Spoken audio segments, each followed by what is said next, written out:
तो last class में हम लोगों ने एक्सेलरेटिंग कंटेनर पढ़ा था, वहाँ पे कुछ फॉर्मूला निकाला था कि प्रेशर का जो डिफरेंस हो सकता है हॉरिजॉन्टल डायरेक्शन में भी हो सकता है भाई। क्यों? क्योंकि हम लोग देख रहे थे एक सूडो फोर्स आ रहा था m इंटू ए, उसके कारण से एक फ्लूइड दूसरे फ्लूइड को क्या कर सकता है भाई? यहाँ पे जो फ्लूइड पार्टिकल्स है, एक्चुअल में जो हम लोग प्रेशर क्या देख रहे थे, mg के वजह से होता था। वर्टिकल डायरेक्शन में जो प्रेशर यहाँ पे देख रहे थे वो किसके वजह से हो रहा था? mg नीचे की ओर लग रहा था। हॉरिजॉन्टल डायरेक्शन में क्या हो रहा है भाई? आगे की ओर मूव कर रहा है तो फ्लूइड में इधर की ओर फोर्स लगेगा। ये क्या है? m है। यहाँ पे जो जी एक्सेलरेशन है उसको g से डिनोट कर रहे हैं, यहाँ पे एक्सेलरेशन को a से। चीजें तो दोनों सेम ही है, तो इसके कारण भी लेफ्ट डायरेक्शन में क्या लगता था? प्रेशर लगता था। मान लो ये l डिस्टेंस है, तो हम लोग क्या देखते थे भाई? इस पॉइंट और इस पॉइंट का प्रेशर P2 माइनस P1 क्या लिखते थे? रो ए एल। जैसे यहाँ पे हम लोग लिखेंगे 1 और 2 का डिफरेंस, आपका P2 माइनस P1 अगर हम लोग लिखेंगे क्या लिखेंगे? रो जी, अगर H है तो H लिखेंगे। तो चीजें दोनों सेम ही है भाई, दोनों एक्सेलरेशन ही है, लेकिन यहाँ पे ग्रेविटी है तो ये हम लोग हमेशा वर्टिकल डायरेक्शन में लेते हैं। तो जरूरी नहीं है कि मान लो इसको कोई अगर ग्रेविटी को हॉरिजॉन्टल डायरेक्शन में सोचता तो क्या होता है? हॉरिजॉन्टल डायरेक्शन में हम लोग लिखते हैं इस चीज को। ठीक है, अगर ग्रेविटी के बारे में कोई हॉरिजॉन्टल डायरेक्शन में सोचता तो हॉरिजॉन्टल हो जाता है अल्टीमेटली क्या हो? एक्सेलरेशन है। और किसके वजह से? कोई फोर्स लगा। और यहाँ पे हम लोग क्या कर रहे हैं? कोई फोर्स बाहर से लगा रहे हैं इस पे। तो दोनों चीजें सेम ही है। तो हॉरिजॉन्टल डायरेक्शन में भी प्रेशर हो सकता है, वर्टिकल में भी हो सकता है, डिपेंडिंग अपॉन द सिचुएशन है आपका। ठीक है, तो यहाँ पे कुछ न्यूमेरिकल्स भी किया था हम लोगों ने। फिर रोटेटिंग ड्रम का एक इक्वेशन निकाला था, y equal to omega square x square upon 2g। और रोटेटिंग ड्रम में मान लो किसी पॉइंट पे अगर प्रेशर हम लोग निकालना हो अपने को, अगर ये मान लो क्या है भाई, यहाँ पे y है, तो प्रेशर इस पॉइंट पे क्या हो जाएगा? P1 रो जी इंटू वाई। ठीक है, तो प्रेशर यहाँ पे रो जी इंटू वाई हो जाएगा आपका। तो इस पे हम लोगों ने कल न्यूमेरिकल भी किया था। ठीक है, तो आज हम लोग पढ़ेंगे क्या भाई? बुओयेंसी फोर्स एंड आर्किमिडीज प्रिंसिपल। ठीक है,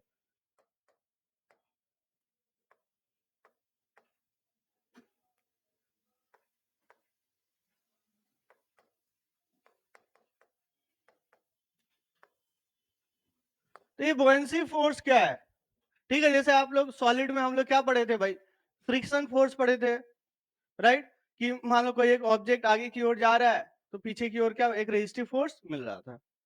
ठीक है, तो उसी तरीके से जब भी किसी ऑब्जेक्ट को हम लोग किसी फ्लूइड में रखेंगे तो उस ऑब्जेक्ट पे एक थ्रस्ट फोर्स मिलता है लिक्विड के थ्रू। उसी फोर्स को क्या कहते हैं? बुओयेंसी फोर्स कहते हैं। जब भी किसी ऑब्जेक्ट को when an object is placed object is placed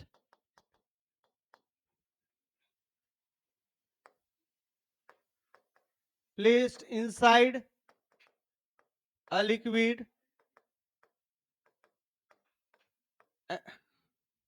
a thrust force is exerted on the object by liquid due to pressure difference.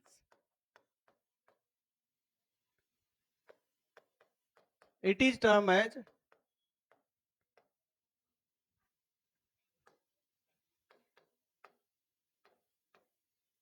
buoyancy force. तो आप लोग पहले भी सुने होंगे बुओयेंसी फोर्स की। किसी ऑब्जेक्ट को अगर हम लोग, कोई भी ऑब्जेक्ट हो उसको अगर हम लोग प्लेस करें किसी भी कंटेनर में या किसी भी लिक्विड में, तो इस पे क्या होगा भाई? एक थ्रस्ट फोर्स डेवलप होगा।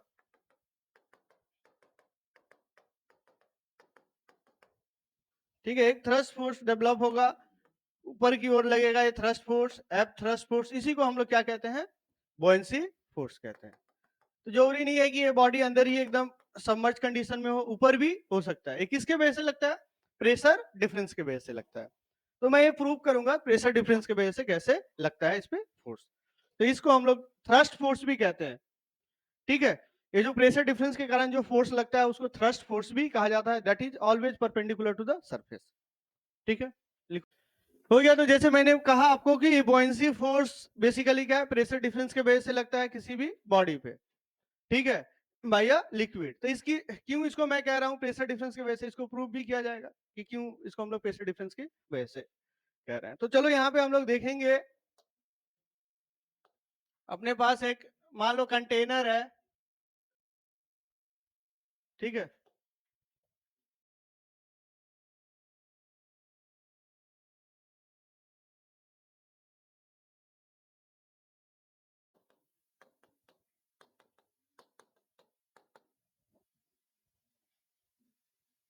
इसमें मान लो क्या है भाई, एक लिक्विड को प्लेस किया है, एक बॉडी को प्लेस किया है लिक्विड के अंदर। अब इस बॉडी पे क्या लग रहा होगा भाई, फोर्स लग रहा होगा। कहां कहां से फोर्स लग रहा होगा, एक तो यहां से फोर्स लग रहा होगा F1, ठीक है। लिक्विड का सिर्फ फोर्स की बात करते हैं हम लोग, बॉडी पे तो mg भी लग रहा है, mg की बात हम लोग नहीं कर रहे हैं। F1 लग रहा होगा, इधर से यहाँ पे एक हॉरिजॉन्टल फोर्स लग रहा होगा, इधर से भी एक हॉरिजॉन्टल फोर्स लग रहा होगा, और ऊपर साइड से भी एक फोर्स लग रहा है। ये मान लो क्या है, P2 है, ठीक है। यहाँ पे प्रेशर में ये क्या है, P1। ये हाइट मान लो क्या है भाई, H2 है, और ये क्या है हाइट, यहां से यहां तक H1, ठीक है। ये वाली हाइट क्या है भाई, H1 है, ये वाली हाइट क्या है, H2, और इसका हाइट मान लो क्या है भाई, इस बॉडी का H मान लो। तो हॉरिजॉन्टल फोर्स एक दूसरे को क्या कर दे रहा होगा भाई, कैंसल आउट कर दे रहा है। वर्टिकल फोर्स की बात करते हैं, वर्टिकल फोर्स क्या हो जाएगा, net vertical force on the body due to fluid, fluid और लिक्विड के बेस से जो नेट फोर्स होगा वो क्या होगा भाई, एफ वर्टिकल फोर्स क्या हो जाएगा, F1 माइनस क्या हो जाएगा, F2, F1 minus F2, F2 इधर से लग रहा है मान लो F2, F2 क्या हो जाएगा भाई, A इंटू P2, F1 क्या हो जाएगा, A इंटू, अगर इसका क्रॉस सेक्शनल एरिया मतलब जो नीचे वाला जो एरिया होगा क्या होगा, A होगा। तो यहाँ पे इसी एरिया में फोर्स लग रहा है ना यहाँ पे, तो इसको हम लोग क्या लिख सकते हैं, प्रेशर के कारण फोर्स लग रहा है, वो क्या होगा, A इंटू P1। तो हम लोग क्या लिख सकते हैं भाई, F1 के जगह पे क्या लिख सकते हैं, A into P1, A into P2। अब A कॉमन आ गया, P1 को क्या लिख सकते हो भाई, प्रेशर इस पॉइंट पे क्या होगा, इस लेवल पे हर एक पॉइंट पे प्रेशर सेम होगा, क्योंकि ये स्टैटिक कंडीशन में है। क्या होगा उसकी वैल्यू भाई, रो जी H1 माइनस रो जी H2। चलो स्मॉल है तो स्मॉल ही लेते हैं यहाँ पे, H1 माइनस रो जी H2। और एक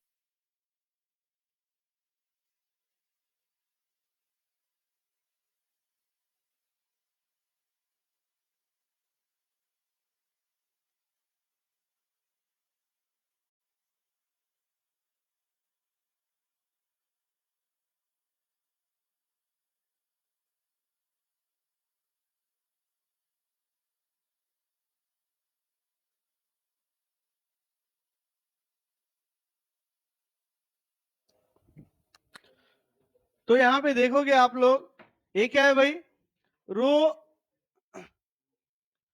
यहाँ पे आपके पास आ गया रो जी ए, H1 माइनस H2 क्या होगा यहाँ पे, H1 माइनस H2 क्या हो जाएगा, H के बराबर हो जाएगा। इसी फोर्स को क्या कहा जाता है, बॉयंसी फोर्स कहा जाता है। जो नेट फोर्स जो लग रहा है वर्टिकल डायरेक्शन में, इसको क्या कहा जाता है, बॉयंसी फोर्स। ये जो डेंसिटी है वो किसकी डेंसिटी है भाई, लिक्विड की डेंसिटी है, ठीक है। जिस लिक्विड में इसको प्लेस किया गया है उसकी डेंसिटी है।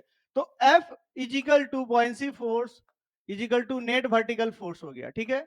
Net force that is equal to क्या हो जाएगा, रो ऑफ लिक्विड, ठीक है, A into H multiplied by क्या हो जाएगा भाई, जी। ये एक्चुअल में है क्या भाई, rho density of liquid area of cross sectional into H, वो है क्या। ये जो बॉडी जितना लिक्विड को डिस्प्लेस किया है अपने प्लेस में, उसी का तो वॉल्यूम है, उसी का तो मास है। ये क्या है, m into L into g. तो हम लोग कह सकते हैं कि जो buoyancy फोर्स होता है, that is the force acts on a body due to the pressure difference, it is also equal to the weight of the liquid displaced by the body।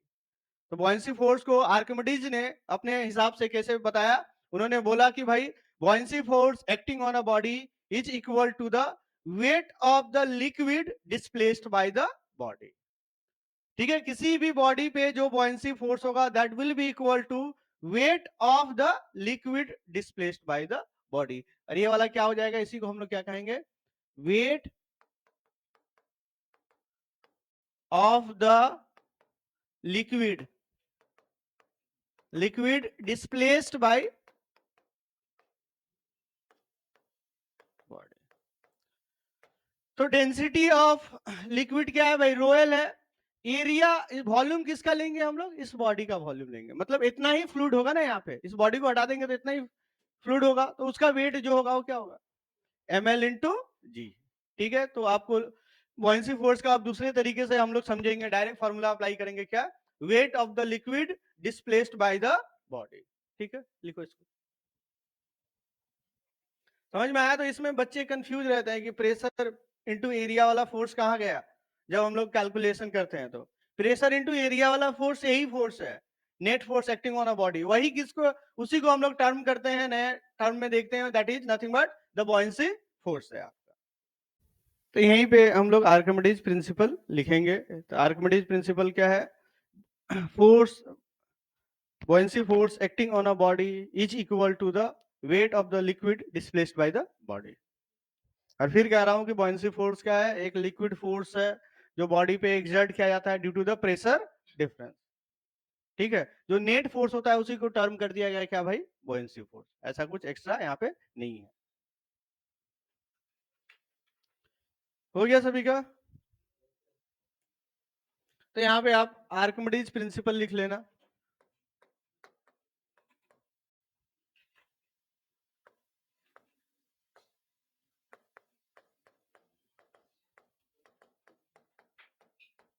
ठीक है, आर्किमिडीज प्रिंसिपल इन्होंने क्या बताया था कि जो buoyancy फोर्स है उसका अलग डिफिनेशन दिया था, जो मैंने अभी निकाला. तो जो buoyancy फोर्स होता है वो क्या होता है भाई, buoyancy force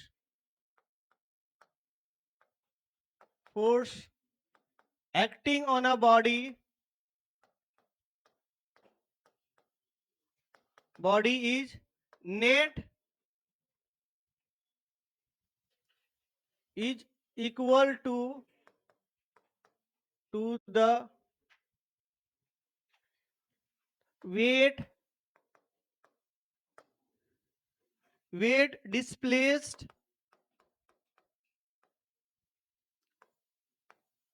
displaced by weight of liquid. ठीक है, weight of liquid displaced by the body.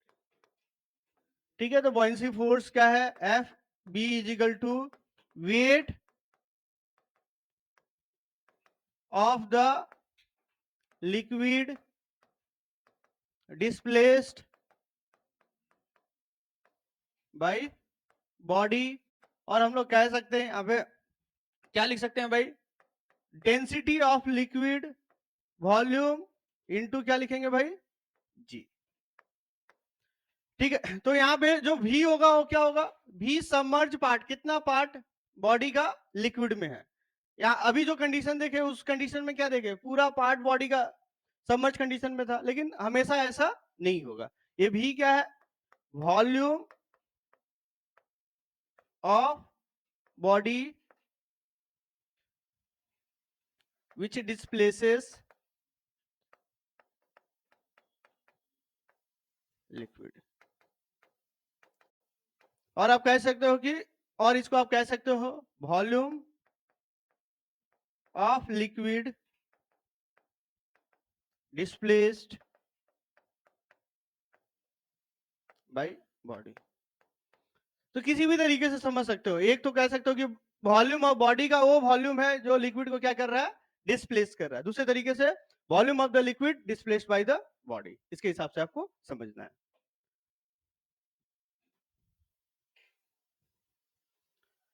तो समझ में आया हम लोगों ने जो डेराइव किया फॉर्मूला प्रेशर के रिस्पेक्ट से, क्योंकि जो फ्लूइड है किसी भी बॉडी पे प्रेशर एग्जर्ट करता है, उस प्रेशर के कारण प्रेशर फोर्स होता है. तो जो नेट प्रेशर फोर्स होता है that is called the buoyancy force. ठीक है, net pressure force is called buoyancy force. तो इसका बेसिक फॉर्मूला आपको ध्यान में रखना है, weight of the liquid displaced by the body. फिर बार बार कह रहा हूं, weight of the liquid displaced by the body, density of liquid, volume कितना डिस्प्लेस्ड हुआ है मल्टीप्लाइड बाय जी।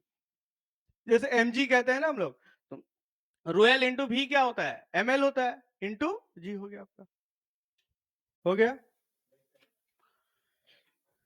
तो यहाँ पे एक टर्म है हम लोग सुनेंगे, प्रिंसिपल ऑफ फ्लोटेशन, ठीक है, ऑफ फ्लोटेशन।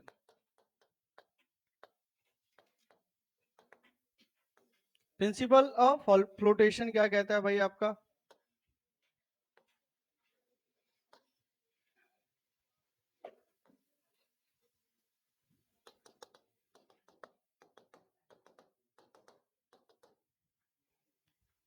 मान लो अपने पास क्या भाई, एक बॉडी है, उसको क्या किया गया, इसमें रखा गया, ठीक है। इस बॉडी पे अब क्या क्या फोर्स लग रहा है भाई, पहला तो अपने को पता है कि ग्रेविटी में है तो mg तो हमेशा लगेगा इसमें, किसी को कोई दिक्कत है, mg तो इसमें हमेशा लगेगा। अब ये बॉडी मान लो रुका हुआ है अपने इस स्टेट पे, इस स्टेज पे क्या है, रुका हुआ है, इस पे और दूसरा फोर्स लग रहा होगा, कौन सा फोर्स लग रहा होगा भाई, थ्रस्ट फोर्स, और उसी को क्या कह रहे हैं हम लोग, बॉयंसी फोर्स। तो बॉयंसी फोर्स क्या करेगा, फ्लूइड इसको रोकेगा। तो ये जो बॉयंसी फोर्स है किसके वजह से लगता है भाई, प्रेशर डिफरेंस के वजह से। यहाँ पे अगर हम लोग निकालना होता है बॉयंसी फोर्स, तो नीचे से हम लोग क्या करते हैं भाई, कुछ प्रेशर लगता है, ऊपर से प्रेशर लगता है, नेट फोर्स आ जाता है आपका। तो नेट फोर्स में जब हम लोग देखते हैं तो जितना हाइट सबमर्ज है, कितना हाइट सबमर्ज है भाई यहाँ पे, मान लो ये वाला हाइट क्या है इसका, सबमर्ज है, ठीक है। तो उससे आपको पता चलता है कि भाई इतना फोर्स, बॉयंसी फोर्स लग रहा है आपका। तो अभी अपने को देखना है, अभी हम लोग क्या देख रहे हैं कि बॉडी रुका हुआ है इस कंडीशन में। तो इसमें डिफरेंट केस होगा कि बॉडी क्या हो सकता है भाई, या तो बाहर में कुछ पार्ट्स इसका होगा, या तो फुल्ली सबमर्ज हो जाएगा, या तो नीचे की तरफ मूव कर सकता है। तीन केसेस हो सकता है, ठीक है। इसमें क्या हो सकता है, तीन केसेस हो सकता है। ये पहला केस मान लो, दूसरा केस क्या हो सकता है, दूसरा केस हो सकता है ये क्या होगा भाई, सबमर्ज होगा आपका।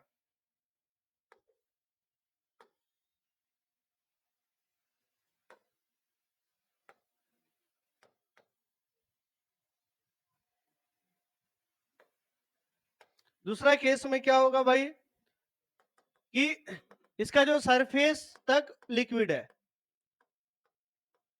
ठीक है, पूरा पार्ट यहाँ पे क्या है भाई, सबमर्ज है। तीसरा केस क्या हो सकता है भाई, तीसरा केस क्या हो सकता है, और अंदर की ओर मूव कर रहा होगा आपका, ठीक है।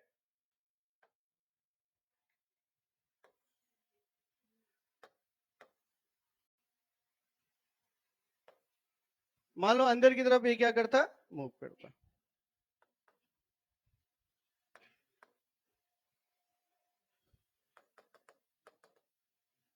बॉडी नीचे की तरफ कुछ एक्सेलरेशन ए के साथ क्या करता, मूव करता। तो ये कंडीशन कब होगा, ये केस 1 है, ठीक है। Case 1 partially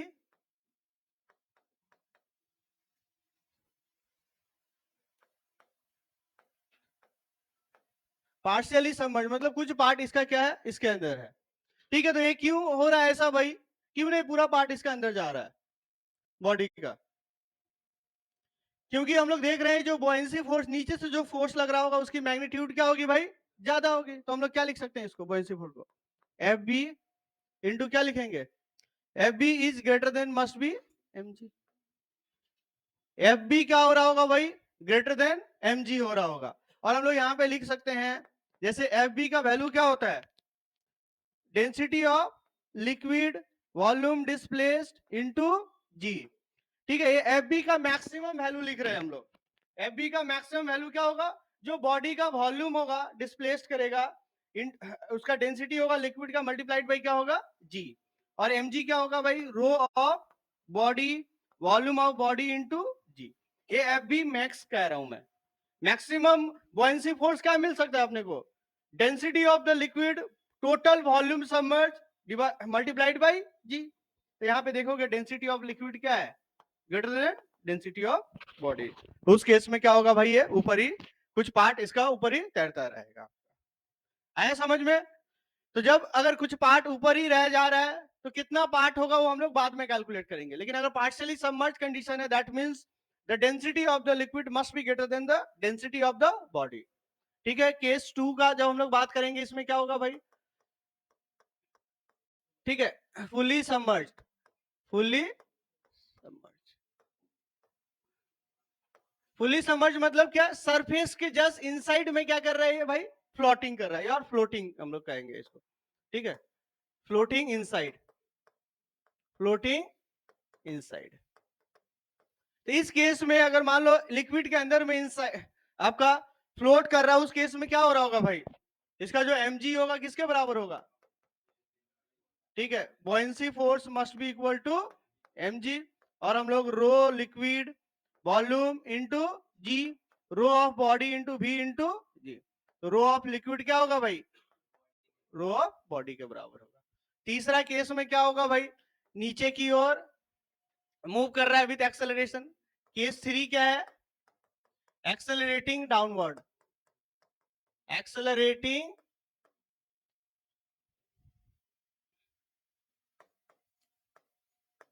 accelerating downward. इस केस में क्या होगा भाई? इस केस में कौन सा फोर्स ज्यादा होगा? mg will be greater than fv, और हम लोग कह सकते हैं density of the body will be greater than density of liquid. तो आपको इस तरीके का कंडीशन मिल सकता है भाई कि भाई बॉडी का कंडीशन क्या है ये बताओ। तो बॉडी का कुछ पार्ट ऊपर है, ये भी कह सकते हैं हम लोग। क्या कह सकते हैं? बॉडी सबमर्ज कंडीशन में है, फ्लोटिंग इनसाइड द लिक्विड। और तीसरा कंडीशन, बॉडी एक्सेलरेट हो रहा है डाउनवर्ड डायरेक्शन में विद एक्सेलरेशन ए। ठीक है, तो इस सारा पैरामीटर्स आपको निकालने को बोला जा सकता है। ये तो हम लोगों ने कंडीशंस देखा है। अब इसको न्यूमेरिकल्स के टर्म में थोड़ा समझने की कोशिश करेंगे, कैसे न्यूमेरिकल्स में पूछा जाएगा आपको। ठीक है, तो केस 1 को न्यूमेरिकल्स के टर्म में देखेंगे कि कुछ पार्ट्स आपका सबमर्ज है तो कितना पार्ट सबमर्ज होगा, उसको कैसे डील किया जाए। ठीक है, तो बताओ भाई कैसे निकालोगे एच की वैल्यू? एच की वैल्यू कैसे निकालोगे? कितना पार्ट इसमें सबमर्ज है, कैसे निकाला जाए इसको? How much part is submerged inside the liquid? How much parts of the body is inside the liquid? How to calculate? कैसे कैलकुलेट किया जाएगा इसको? बताओ भाई। अभी बॉडी क्या है? इक्विलिब्रियम में है, इक्विलिब्रियम में है, तो मैक्सिमम बॉयंसी फोर्स तो नहीं लग रहा होगा। मैक्सिमम बॉयंसी फोर्स लग रहा होगा क्या? नहीं लग रहा होगा। तो कुछ पार्ट बॉयंसी फोर्स का कुछ हिस्सा लग रहा होगा। तो यहाँ पे अभी इक्विलिब्रियम में तो mg और fb क्या होगा? इक्वल होगा। fb उस मोमेंट पे कितना लग रहा होगा? ये तो हम लोगों ने कौन सा कंडीशन लिया है? fb मैक्स है, मैक्सिमम fb है। ये क्या है? Maximum fb। ठीक है, इस मोमेंट पे कितना fb लग रहा होगा? ये जो वॉल्यूम होगा, टोटल वॉल्यूम इसका डिस्प्लेस नहीं हुआ है, टोटल वॉल्यूम सबमर्ज नहीं है। तो जो वॉल्यूम होगा वही वॉल्यूम लेंगे और इसको इक्वल कर देंगे तो काम बन जाएगा। चलो अभी करते हैं। हो गया लिखना सभी का? तो केस 1 पे न्यूमेरिकल। ठीक है, the part of body submerged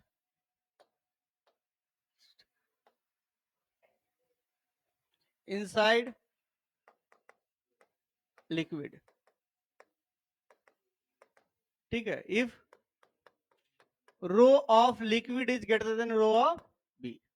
ठीक है, लिक्विड का आपका डेंसिटी क्या हो भाई? ग्रेटर देन बॉडी से हो, तो उस केस में क्या करेंगे? तो मान लो अपने पास ये न्यूमेरिकल के टर्म में ही पूछा जाएगा आपको एग्जाम में। ठीक है, तो कुछ भी वैल्यूज रहेगा आपका पैरामीटर्स का, प्रोसेस सेम अप्लाई करना है आपको।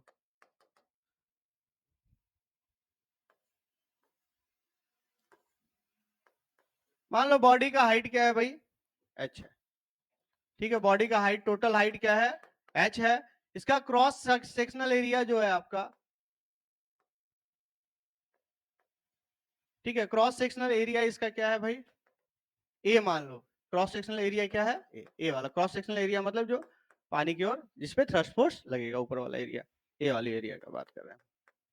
तो यहाँ पे कुछ फोर्स लग रहा होगा भाई, बॉयंसी फोर्स तो इसी पे लग रहा होगा ना, एफ बी। और नीचे में क्या लग रहा होगा भाई? mg। तो under equilibrium condition F B will be equal to M G, ठीक है। और ये वाला जो सबमर्ज पार्ट है मान लो कितना है भाई, एच, स्मॉल एच, ठीक है। तो under equilibrium condition, equilibrium condition में क्या लिखा जा सकता है भाई, F B is equal to M G. तो बताओ भाई इस केस में एफ बी की वैल्यू क्या लग रही होगी, एफ बी का वैल्यू क्या होगा भाई, एफ बी क्या होता है, weight of the liquid displaced by the body, ठीक है। एल डेंसिटी रो एल मान लो, बॉडी का क्या, रो बी। तो weight of the liquid displaced by the body क्या होगा भाई, क्या होगा, density of the liquid, volume कितना सबमर्ज है इसमें भाई, कितना पार्ट डूबा हुआ है, डिस्प्लेस कितना हुआ है volume, area into a small h, यही हाफ पार्ट ही इसमें लिक्विड डिस्प्लेस हुआ है ना, A into small h. Mass of the body क्या होगा भाई, मास ऑफ द बॉडी क्या होगा, मान लो डेंसिटी ऑफ बॉडी क्या है, रो बी, वॉल्यूम क्या हो जाएगा, ए इंटू कैपिटल एच। बॉडी का मास कितना है भाई, डेंसिटी इंटू इसका वॉल्यूम मल्टीप्लाइड बाई क्या होगा, जी। यहां भी आपका जी मिस है। तो हम लोग क्या लिख सकते हैं भाई, स्मॉल एच इजिकल टू क्या हो जाएगा, density of body, density of liquid multiplied by क्या होगा, एच। ये आपको याद करने की कोई जरूरत नहीं है, एग्जाम में बस यही प्रोसेस को अप्लाई करके फाइंड करना है। तो इसमें बहुत सारा न्यूमेरिकल्स बन सकता है कि कितना पार्ट उसका सबमर्ज कंडीशन में है, इनसाइड द लिक्विड है आपका। तो rho of body by rho of liquid into H.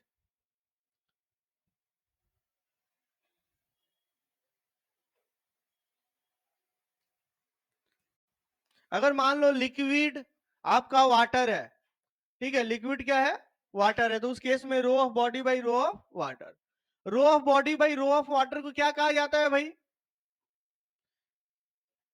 Specific gravity. तो डायरेक्टली आप निकाल सकते हो H is equal to specific gravity multiplied by H,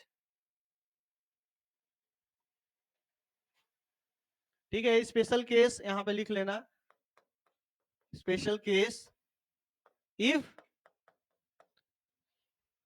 row of liquid is equal to rho of water, then H is equal to rho of body by rho of water into H, और इसी को कहा जाता है specific gravity multiplied by H। मतलब अगर water में कितना पार्ट डूबा हुआ है अपने को निकालना है भाई, मान लो जो बॉडी है उसका स्पेसिफिक ग्रेविटी 0.8 है, तो कितना पार्ट डूबा होगा भाई, 0.8 इंटू एच पार्ट डूबा होगा। स्पेसिफिक ग्रेविटी का फॉर्मूला क्या होता है भाई, density of the body by density of water, ठीक है। तो कभी कभार डायरेक्ट न्यूमेरिकल पूछा जाता है तो आप लोग एकदम शॉर्टकट में इसको निकाल सकते हो। तो इसके बाद चलो एक क्वेश्चन करते हैं हम लोग। मान लो एक बॉल है अपने पास, ठीक है, a ball of mass 200 gram is released from height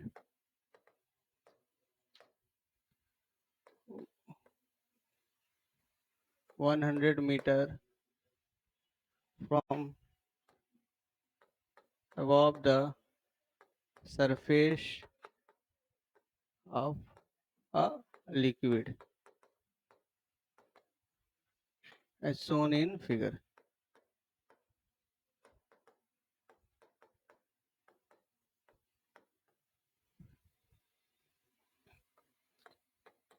What will be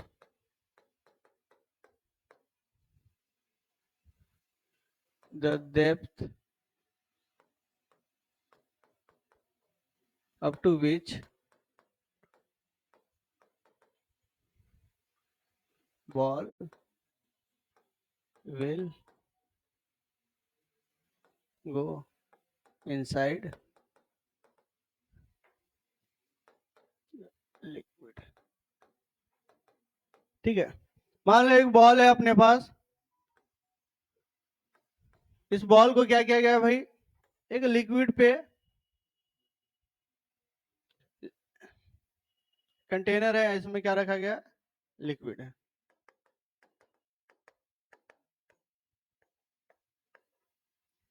ठीक है, इसको इतने हाइट से, कितने हाइट से रिलीज किया गया है भाई, 100 मीटर हाइट से रिलीज किया गया। इसका मास कितना दिया हुआ है, 200 ग्राम। ठीक है, वाटर है हमारे, जो लिक्विड है वो क्या है, वाटर। तो वाटर का डेंसिटी अपने लोगों को पता है। इस जब बॉल को नीचे की ओर गिराया जा रहा है, यहां से रिलीज किया जा रहा है, तो बॉल क्या होगा भाई, वाटर के पास आगे अंदर इनसाइड द लिक्विड जाएगा। तो इनसाइड द लिक्विड जाएगा तो कितना डिस्टेंस कवर करेगा इनसाइड द लिक्विड, और कितने डेप्थ तक मैक्सिमम जाएगा, ये आपको बताना है। यहां पे मान लेना, assume volume of ball is 10 centimetre cube. कितना सेंटीमीटर क्यूब है, 10 सेंटीमीटर क्यूब है। चलो भाई, कैसे निकाला जाए बताओ। इसमें अब थोड़ा सा मैकेनिक्स वाला दिमाग लगाना है।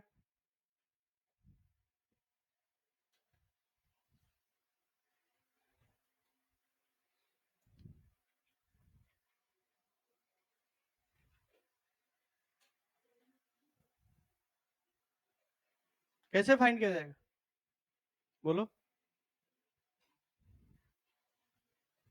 तो इसको दो दो तरीके से बनाया जा सकता है। एक तो बताओ कौन सा तरीका होगा, कौन कौन सा तरीका हो सकता है, दो तरीके से बनाया जा सकता है, सोचो थोड़ा।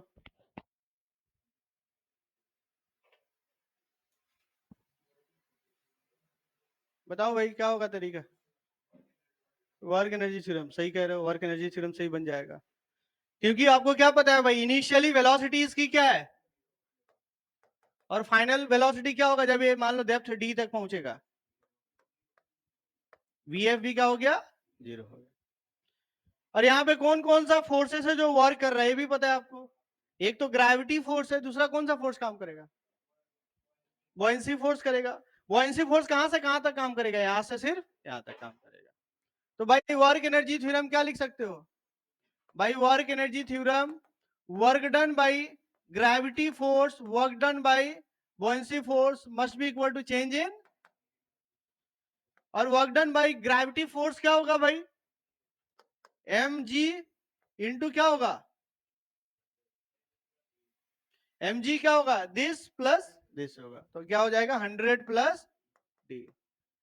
और बताओ कि एम जी का जो वर्क डन होगा क्या होगा, पॉजिटिव होगा या नेगेटिव होगा, पॉजिटिव होगा या नेगेटिव होगा, पॉजिटिव होगा, क्योंकि एम जी नीचे ही लग रहा है, डिस्प्लेसमेंट भी नीचे ही है आपका। चलो यहां तक ठीक है। Work done by buoyancy force, buoyancy force हमेशा क्या होगा, ऑपोजिट टू द मोशन है, तो माइनस क्या हो जाएगा भाई आपका, weight F B into D equal to zero. Change in kinetic energy क्या होगा भाई, जीरो होगा। इनिशियल भी वेलोसिटी जीरो है और फाइनल भी क्या है, जीरो।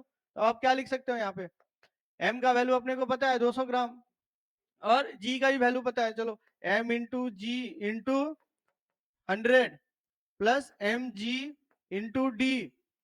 ठीक है, और यहाँ पे एफ बी का वैल्यू क्या लिखूं भाई मैं, बॉयंसी फोर्स क्या होगा, weight of the liquid displaced by the body. तो वेट ऑफ द लिक्विड क्या होता है भाई, डेंसिटी ऑफ द लिक्विड, तो यहाँ पे डेंसिटी क्या होगा, water. Volume of the body पूरा सबमर्ज वॉल्यूम होगा, राइट, इनटू जी, इनटू क्या हो गया, डी। अब यहाँ पे हर एक चीज पता है आपको, डेंसिटी ऑफ वाटर कितना होता है भाई, 1000 kg पर मीटर क्यूब। तो अब यहाँ पे चलो इसको सॉल्व किया जाए। ठीक है, तो यहाँ पे अपने पास क्या हो जाएगा, रो डब्ल्यू भी इंटू जी, ठीक है, minus M ji into D, M G will be equal to क्या हो जाएगा भाई, एम जी इंटू 100। ठीक है, यहाँ पे डी हम लोग क्या ले लेते हैं, कॉमन ले लेते हैं। किसी को कोई दिक्कत है, ठीक है, तो हम लोगों ने इसको क्या कर लिया, डी वाले पोर्शन को राइट साइड शिफ्ट कर लिया, लेफ्ट साइड में।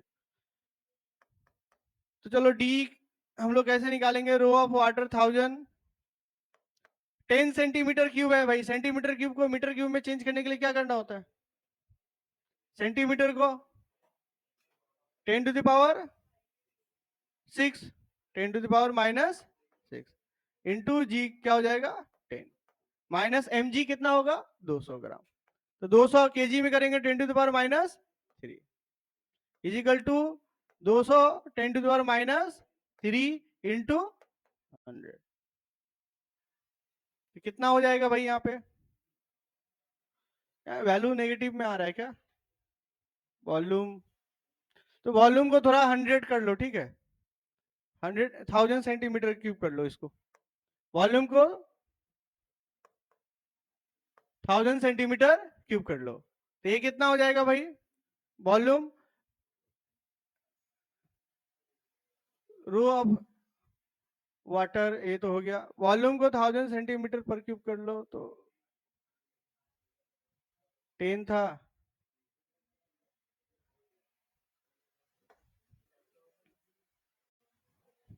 यहाँ पे 1000 हो जाएगा, ठीक है, और यहाँ पे वॉल्यूम क्या हो जाएगा 1000 into 10 to the power minus 3 into जी, ठीक है।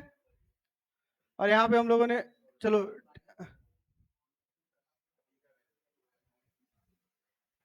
एम हो गया तुम्हारा, ठीक है, जी का वैल्यू 10 होगा मल्टीप्लाइड बाई क्या होगा यहाँ पे? अरे यार, चलो ये तो यहाँ पे लिखेंगे, ये ठीक है ना। अब वैल्यू देखो कितना आ रहा है डी का वैल्यू, डी का वैल्यू देखेंगे हम लोग 10 to the power a minus 6 हो जाएगा ना, सॉरी 6 हो जाएगा, तो ये कैंसल आउट हो गया। 10 ये इसके साथ है, ये वाला ये मल्टीप्लाइड बाई 10 इसके साथ था, इसके साथ, ठीक है, जी का वैल्यू है, ठीक है, हो गया। 10 माइनस क्या हो जाएगा यहाँ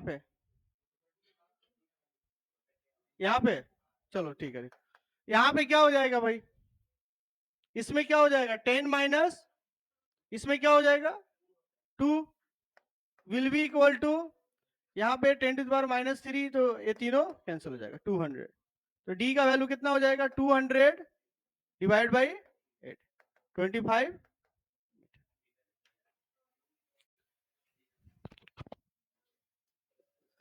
डेंसिटी ऑफ वाटर भी का वैल्यू क्या हो जाएगा 1000 into 10 to the power minus 6, G की वैल्यू कितनी है 10, यहाँ पे 200 10 to the power minus 3 into 10, ठीक है, लिखो इसको।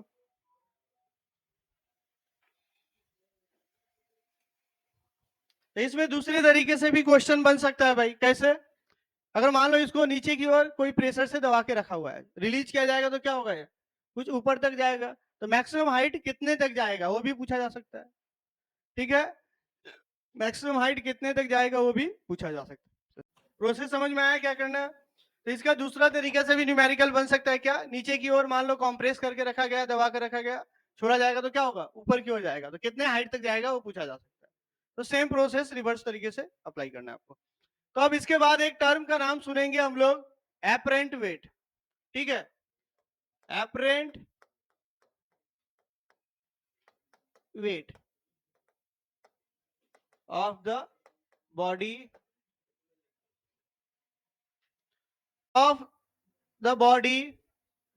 इनसाइड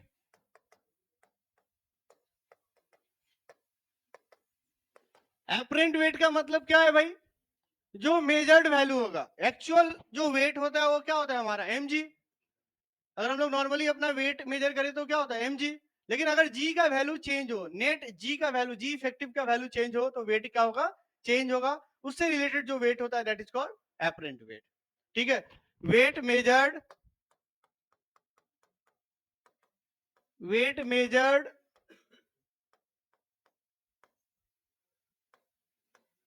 इनसाइड और submerge condition is termed as,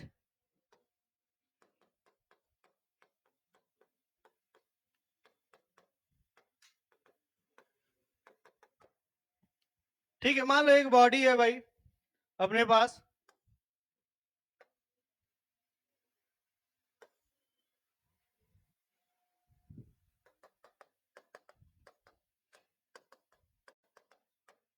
ठीक है, एक बॉडी अपने पास है,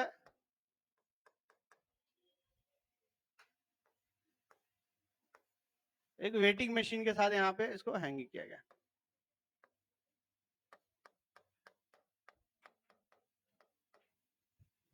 ये अपना क्या है, स्प्रिंग बैलेंस है।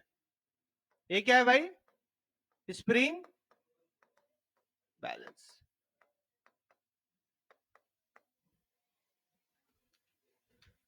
ठीक है, ये क्या है भाई, स्प्रिंग बैलेंस है। तो नॉर्मली स्प्रिंग बैलेंस अगर हम लोग इसको एयर में हैंग करते हैं तो क्या दिखाता है अपना, क्या दिखता है अपने को, mg दिखता है। यहाँ पे जो फोर्स डेवलप होगा, ये जो फोर्स होगा F, और इसको हम लोग कह सकते हैं टेंशन फोर्स, नीचे में क्या है, mg। तो अगर एयर में हम लोग करते हैं तो ये स्प्रिंग लगा हुआ है, तो ये मत समझना यहाँ पे कुछ और है। जो टेंशन यहाँ पे लग रहा है ना, वो टेंशन यहाँ पे दिखेगा अपने को, क्योंकि वही टेंशन स्प्रिंग में भी लग रहा होगा, तो वही रीडिंग अपने को दिखता है। ठीक है, स्प्रिंग बैलेंस में जो अपने लोग देखते हैं वो K इंटू एक्स होता है। किसी भी स्प्रिंग का K क्या होता है, कांस्टेंट होता है। एक्स जितना इलोंगेट होगा, कितना इलोंगेट होगा, जितना टेंशन लगेगा आपका, तो अपने को रीडिंग दिखता है। तो नॉर्मली एयर में जब वेट करते हैं हम लोग, तो क्या दिखता है अपने को, mg दिखता है। ठीक है, वो कौन सा वेट होता है, एक्चुअल जो हमारा वेट है। लेकिन अब हम लोग इसको वेट कर रहे हैं किस में भाई, एक लिक्विड में।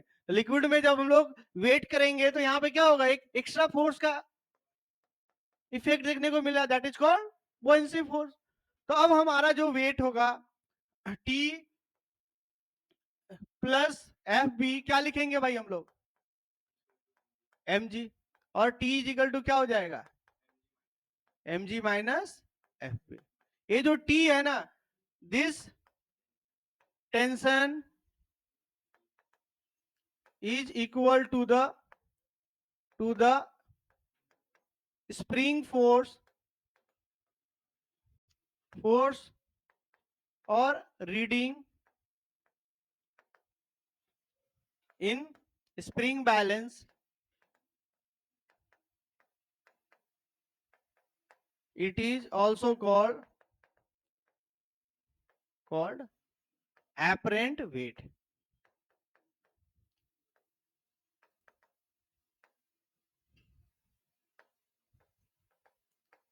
तो अपना एपरेंट वेट कितना हो गया भाई, एपरेंट वेट क्या हो गया। अभी जो वेट हम लोग मेजर करेंगे तो अपने को क्या दिखेगा, हम लोग को मान लो इधर क्या पता नहीं क्या है, कुछ है, यहाँ पे हम लोग वेट देखेंगे तो क्या दिखेगा, T, that is apparent weight, that is equal to mg minus F. जो एक्चुअल वेट होगा, ठीक है, जो भी एक्चुअल वेट होगा उससे हम लोग क्या कर देंगे, जो बॉयंसी फोर्स का इफेक्ट हो रहा है माइनस कर देंगे। तो बस अपने को फोर्स बैलेंस करना है भाई, और कुछ नहीं। जो भी फोर्स इस बॉडी पे लग रहा है उसमें जो टेंशन है, that will be a apparent wait, वही अपने को रीडिंग यहाँ पे दिखेगा। ठीक है, तो एपरेंट वेट हम लोग देख रहे हैं कि क्या हो जाएगा भाई, डिक्रीज हो जाएगा, अपना एक्चुअल वेट क्या हो जाएगा, डिक्रीज हो जाएगा। क्योंकि पहले हमारे बॉडी पे जी लगता था, अब बॉयंसी ऊपर की तरफ ले जा रहा है, तो बॉडी पे हम लोग क्या फील करेंगे, कम फोर्स लग रहा है तो थोड़ा हल्का फील करेंगे। ठीक है,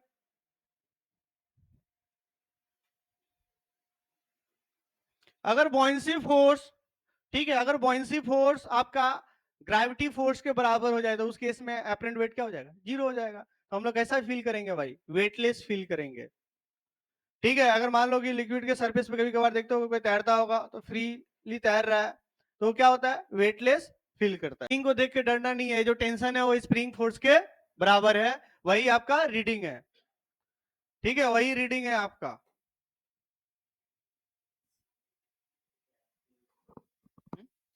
T equal to apparent weight, W apparent लिखा हूं, mg माइनस एफ बी।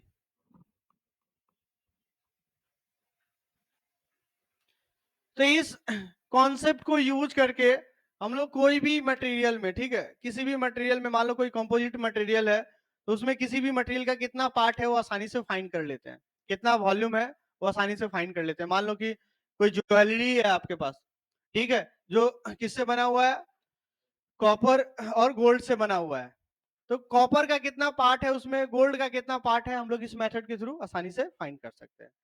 ठीक है, कैसे, वो हम लोग अभी ठीक है, तो हम लोग क्या देखेंगे भाई, कि कोई भी ऑर्नामेंट्स है उसमें कौन सा मटेरियल कितना है, उसका वॉल्यूम हम लोग कैलकुलेट कर सकते हैं। ठीक है, मेजरमेंट ऑफ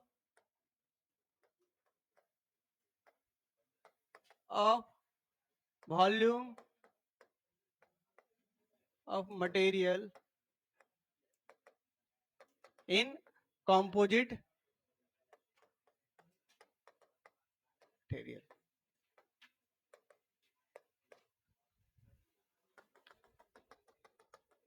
ठीक है, अपने पास एक कंपोजिट मटेरियल है, एक कंपोजिट मटेरियल है अपने पास, ठीक है। उसका आउटर पार्ट मान लो क्या है भाई, गोल्ड है,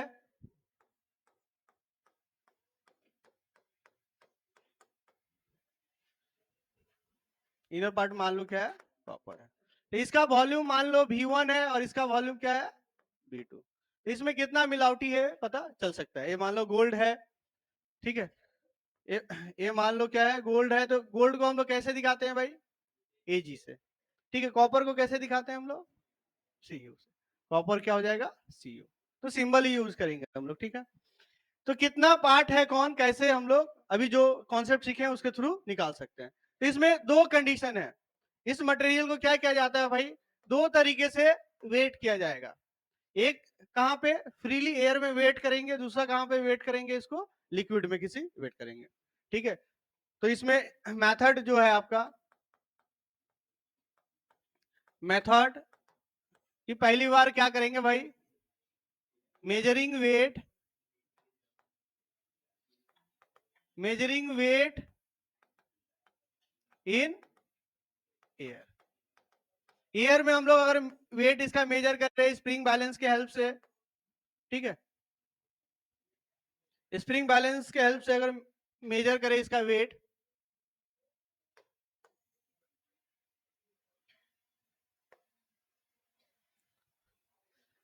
ठीक है। तो यहां पे जो वेट दिखेगा आपने, ये जो टेंशन होगा, ये जो टेंशन होगा आपका, वह किसके बराबर हो जाएगा भाई, टोटल mg के बराबर। तो जो वेट होगा आपका W1, इसको लिखेंगे, टेंशन क्या होगा W1, ये क्या होगा mg। W1 क्या होगा, mg के बराबर होगा। और इसको क्या लिख सकते हो भाई, टोटल मास जो होगा वो क्या होगा, टोटल मास क्या होगा, डेंसिटी ऑफ क्या, Ag into volume of Ag, plus क्या लिखेंगे भाई, density of copper, volume of copper, into क्या हो गया भाई। किसी को कोई दिक्कत है इसमें, तो ये W1 हम लोग मेजर कर लेते हैं। ये जो डेंसिटी है ये पहले से नोन होता है भाई, मटेरियल का जो डेंसिटी है तो प्रॉपर्टी है, कॉपर हो या एल्युमिनियम आपका Ag हो, गोल्ड हो, उसका क्या होगा, नोन होगा आपका। तो ये पहली बार हम लोग क्या कर लेते हैं भाई, ये वेट मेजर कर सकते हैं, इसमें किसी को कोई दिक्कत है नहीं है। दूसरा स्टेप, ये स्टेप 1 है, स्टेप 1। स्टेप 2 की बात करते हैं हम लोग, ठीक है। स्टेप स्टेप 2 में क्या करेंगे भाई, इसको किसी लिक्विड में मेजर करेंगे, इसका वेट, इसका वेट क्या करेंगे, किसी लिक्विड में मेजर करेंगे। तो मेजरिंग वेट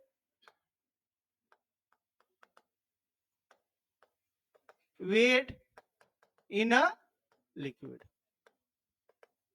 ठीक है। एक लिक्विड में जब इसका वेट हम लोग मेजर करेंगे तो देखोगे आप लोग,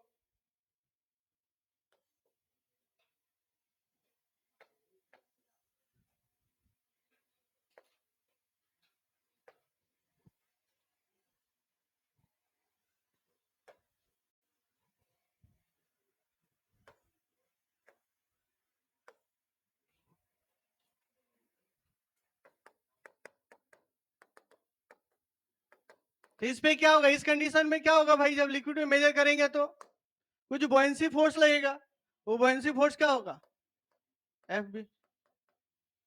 बॉयंसी फोर्स क्या होगा भाई, Fb होगा, ठीक है। ये बॉयंसी फोर्स इस पे लग रहा होगा, दैट इज Fb।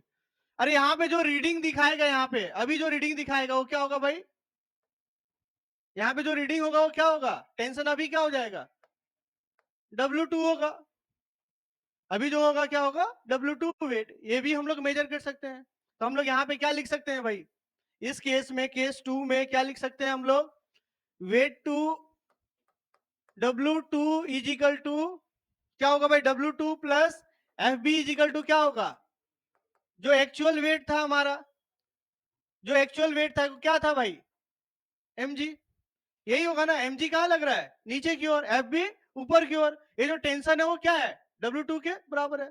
तो FB प्लस W2 क्या हो जाएगा, mg के बराबर हो जाएगा आपका। और यहाँ पे हम लोग क्या लिख सकते हैं भाई, FB इज इक्वल टू, ये जो mg है क्या है एक्चुअल में, ये mg है क्या, W1 है, तो W1 माइनस W2। ये रीडिंग दोनों अपने को पता है भाई, mg क्या है, W1 है आपका। इस FB को क्या लिख सकते हो भाई आप लोग, FB को क्या लिख सकते हो, बॉयंसी फोर्स। इसमें जो बॉयंसी फोर्स लग रहा है उसमें हम लोग क्या लिखेंगे, density of liquid, right. Volume क्या होगा, volume of copper plus volume of Ag, दोनों का वॉल्यूम होगा भाई। बॉयंसी फोर्स क्या होता है, weight of the liquid displaced by the body.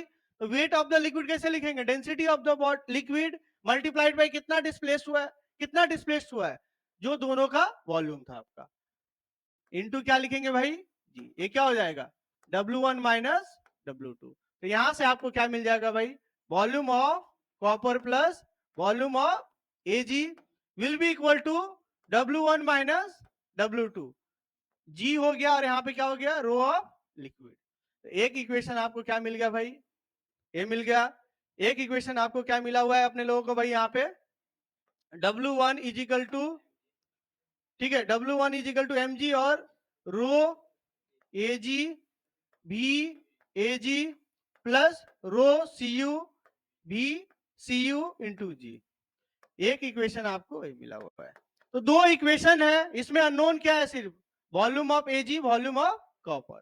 इसमें अननोन क्या है भाई, इसमें भी volume of copper, volume of, सारा क्या है, नोन है। ये दो इक्वेशन को सॉल्व करके हम लोग निकाल लेते हैं क्या, वॉल्यूम ऑफ कॉपर और वॉल्यूम ऑफ Ag। ये मिल गया तो दोनों का मास भी क्या होगा, मिल जाएगा। इसी मेथड का यूज किया जाता है। तो कल हम लोग इस पे न्यूमेरिकल करेंगे, पहले इसको सॉल्व कर लो। हो गया सभी का यहाँ तक लिखना, इसके बाद और एक पेज है भाई, यहाँ पे भी लिखना है।